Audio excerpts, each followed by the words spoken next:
Hello, hello, and today we are discussing the important evidence that we have regarding Kiro and Majira, because a lot of people,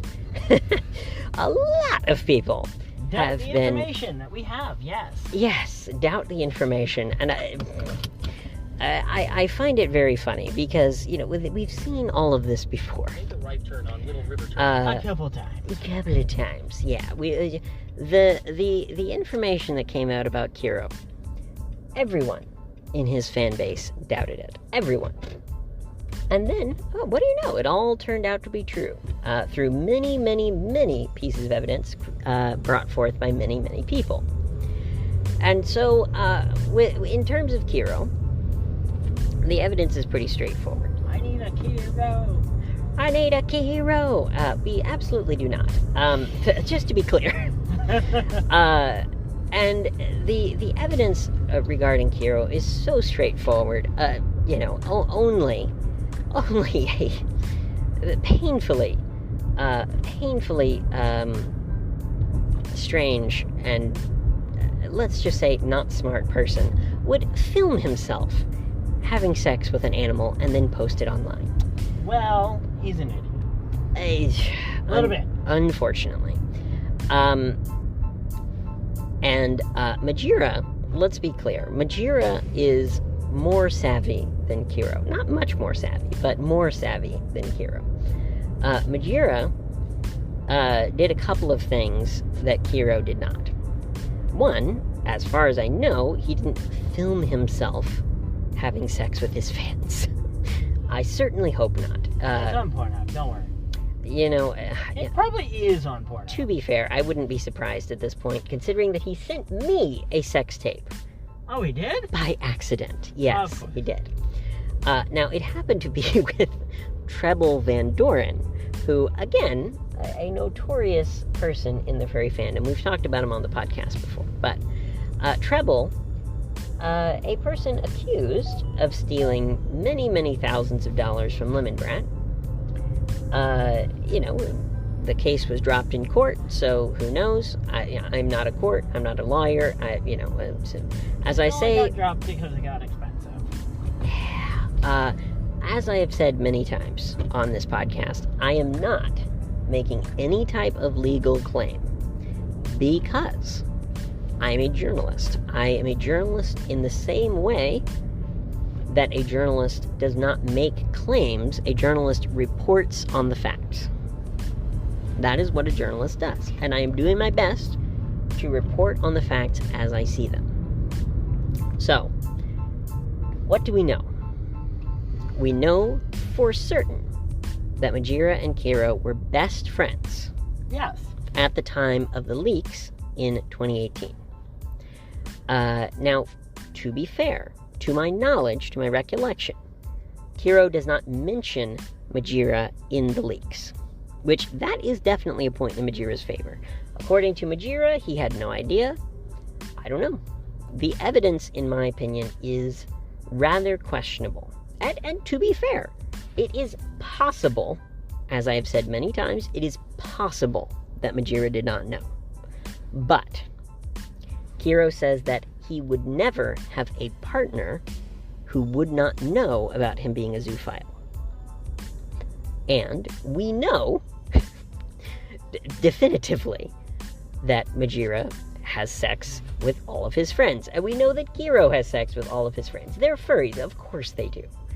And so, to me, if that was Kiro's stance, then would he have told Majira? Because obviously, if Majira did know, he would deny it. There's no question that he would deny it. As I said in my response video a couple of weeks ago, him saying, "Oh, well, I had no idea." Of course he would say that. So what we have to look at is the preponderance of evidence. So what I want to do with you, my dear, yes, is I want to go through the leaks that I posted of the chat log with me and Majira. Now, it's going to take some time to do that. It's probably going to take at least a couple of podcasts to go through it, because it's quite a lot of messages. It's about 5,000 messages. Now, Majira's delightful friend, Mark Sparks, who, to be fair, doesn't seem like a bad guy. I've talked with him, not a whole lot, but talked with him a bit. He threatened to sue if I released the stuff again. Okay, sue us. Interesting. Go for it. Really, You're not scaring me. really puts you in a good light. Makes you seem like you have nothing to hide. We're gonna sue you with what, a cease and desist?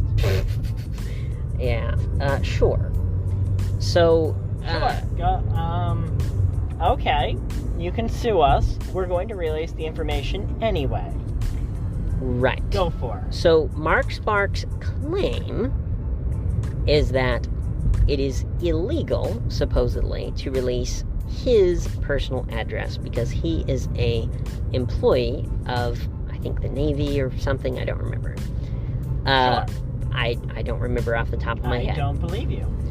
No, his claim is true that he does work for whatever, Air Force something. I don't remember exactly off the top of my head. But the point is, whatever. The leak is out there. I did not know when I posted it that he would have the same job that he had, 6 years ago or whatever, or 4 years ago, whatever it was. There was no reason for me to believe that. And I did not know that, according to him, it is illegal to release the address of a person who works for the government. That's not something I was aware of. So it is not an illegal act from what I understand from my legal team. That being said, the leaks are out there. If you want to find them, there's plenty of places to find them. Here's what we're gonna do. We're gonna magnify the leaks. Yes, And exactly. you can threaten to sue me. Go ahead. Sue me. Fuck you. Right. Yes. I'll release it personally, and I'll let you know, and I'll DM you myself that I've released that. I will call your bluff, because I don't believe you. Yeah. Interesting that you would threaten legal action on behalf of an accused, not, this is alleged specifically, an accused abuser. Uh-huh. Not. Oh, and what if that... Here's a funny thought. Mm-hmm. Have you stopped to think that maybe it could backfire on you and you lose your job? I'm willing to facilitate you losing your job if it means the truth gets put out there. If you get thrown under the bus over your own stupid actions, guess what? Maybe I can take your job. The thing that is so interesting to me, is that people have gone through and it happens every single time something like this comes out. About any famous YouTuber, famous Twitter person, whatever. First, oh no, they could never do that. That would never happen. And then, oh, you don't have any evidence. And then they could never do that. I'm like, well, I have evidence. And they're like, oh, no, you don't. You don't have any evidence. And then I post the evidence. And people start going, oh no. And,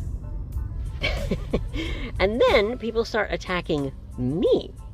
Specifically. Yeah. Oh, well, you've done bad things. You traced stuff in 2015. Oh, no. Yes, I did. That's old news. It was a terrible thing that I did. I should not have done it. But in my opinion...